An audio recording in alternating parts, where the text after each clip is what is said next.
Africa is not a poor country. As I have said, our budget this year is 126 billion rand.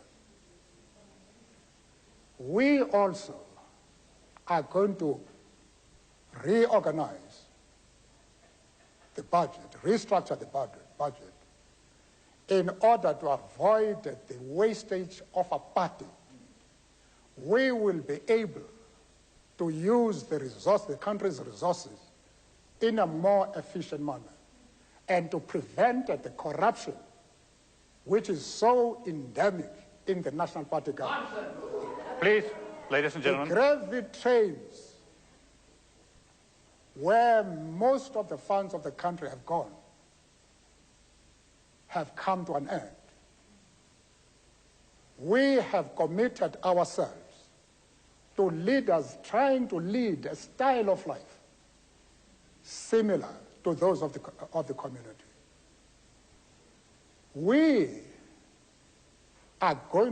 I am going to suggest that my own salary, if I'm elected as state president, must be cut. I am doing that, unlike the National Party government, which has attempted to pay large sums to the Director Generals when the poor people, when there are 5 million people unemployed, when there are 7 million people without houses. We are not going to live like fat cats. My friends in the National Party can do that. That's what they know. Mr. de Klerk. A response from Mr. de Klerk. May I, at the outset, say that our deficit before borrowing is much too high. If we want to be in step and attract foreign investment and be sure of the support of the IMF and the World Bank, we will have to continue in South Africa to maintain strict fiscal and financial discipline. This is what the government has been doing. By doing it, and by taking other steps, we've brought down the inflation rate to single-digit figures, and soon it might be 7%. We've brought down interest rates. All our economic indicators are pointing in the right direction. I'm very glad to hear that in the government of national unity, I will have the support of Mr. Mandela in being frugal with regard to government expenses. But then we must be frugal across the board, because it is at the moment organizations allied to the ANC who are once again doing damage to the South African economy by strikes with regard to various disciplines. And through those strikes, they are firstly helping to create an atmosphere which is not conducive to free and fair elections.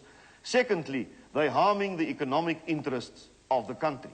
So I'm glad to hear that he's committed to fiscal and financial discipline. He won't have any difficulty with me in achieving that. But if he thinks that he can save on the salary of politicians enough to solve the economic challenges which we have in South Africa, then he's in for a big surprise.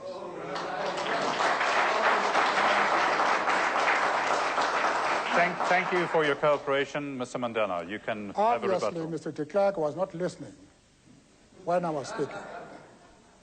I may well have added that I'm happy he is going to cooperate with me if I say a state president should pay a tax on his income, on his resources, on his packs. That is what heads of state do throughout the Western world, not in South Africa.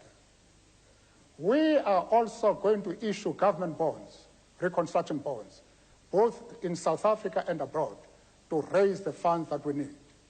We are going to impose a fair tax to be paid by everybody. All these are going to help to get revenue for the country. But we are not going to live like fat cats. The days of the gravy trains are gone. Everybody should know that.